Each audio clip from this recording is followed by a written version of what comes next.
Oh, come on! Hello everyone, and welcome again to another review from the Broken Controller Club, my love letter to all things gaming with little hate mail sprinkled throughout for some extra fun. My name is Ed and I'm your host. Today we're checking out an indie title I picked up, if you can call it picking up since I downloaded it. Anyways, it's called Freddy Spaghetti. I share a special kinship with this game's title because one of my nicknames growing up was Eddie Spaghetti.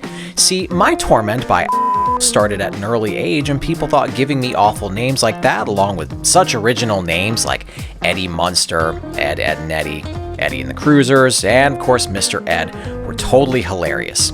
Anyways, Freddy Spaghetti is a physics-based game along the lines of Octodad, Human Fall Flat, and stuff like that, with controls that are weird at best, and at worst, they're intentionally clunky and difficult for the entertainment of anybody watching. I'm going to make a lot of comparisons to Octodad since it's easily the most like that one. If you don't like Octodad, I think that makes you speciesist against mollusks or something, and you're probably canceled now. Sorry to be the one to break it to you. You had a good run though, I'm sure.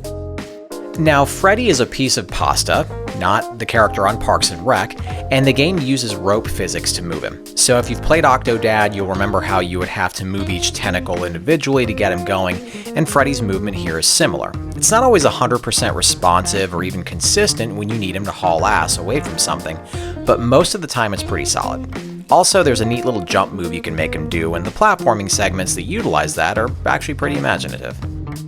The game has a story that starts pretty simple and gets increasingly insane. It's basically from two perspectives, one being Freddy, whom you control, and the other being the narrator, who's doing his best Stephen Fry impersonation in hopes of landing the next little Big Planet game.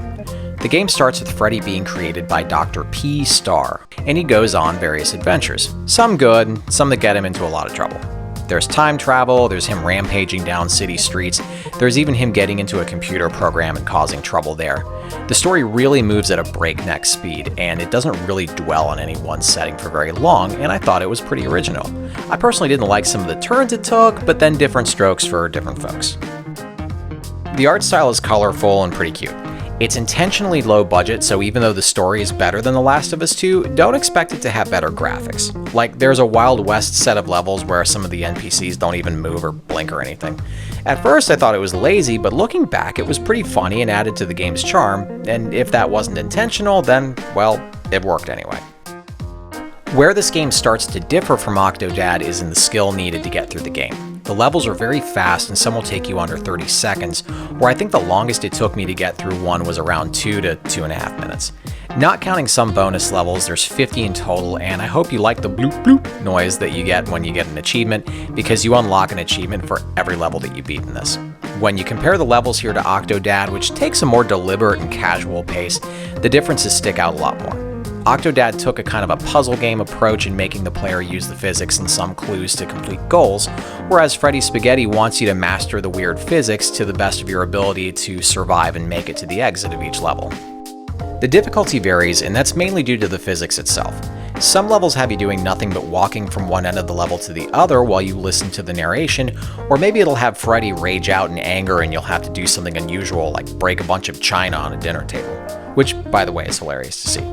Other levels have you crossing traffic or vaulting across platforms in the sky or even outrunning police. Remembering which button moves which end of Freddy is critical, and thankfully those ends are color-coded for you to tell them apart easier. A big gripe I have, however, is that starting in the last section of the game, the colors are changed up and it felt like I was learning the game all over again. I don't know why that was necessary, but I cussed this game more than a few times after that. If you want to throw a new challenge at a player, go for it. But this wasn't the challenge nearly as much as it felt like a trick. Like, oh, you got used to the controls, so now I've remapped them so it'll make the game harder.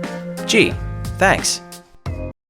One last complaint I have, and I know it's going to make me sound insane, but I've got to say it anyways, is that one of the bonus levels has him playing Jingle Bells on the piano. The notes are wrong. Like, not the piano notes he wiggles onto, because I can't play piano and I don't care about that, but the song itself is not correct. How the hell do you mess up Jingle Bells?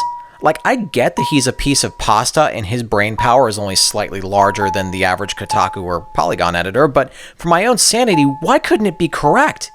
You had to record the piano keys getting pressed. Just hit the correct ones. So, at the end of the day, Freddy Spaghetti has a lot of charm going for it with an original and weird story that'll keep you interested enough to play all the way through. The controls are mostly functional, but like most of these physics-based games, having to actually skillfully make it through some of these levels with controls like this will be really frustrating at times. The game's currently $5 on consoles, so if you feel like dropping that on a game you'll probably knock out in a couple hours, then go for it. Worst case, it'll make you just want to go play through Octodad again. Alright, ladies and gents, that's all I've got for today. I hope you had as much fun watching this as I did making it, and if so, please subscribe so we can do this again real soon. Until next time. Congratulations! You're one of an elite few to make it to the end of the video. Reward yourself by hitting the round subscribe button in the middle, and then check out the other goodies I've got in the links next to it.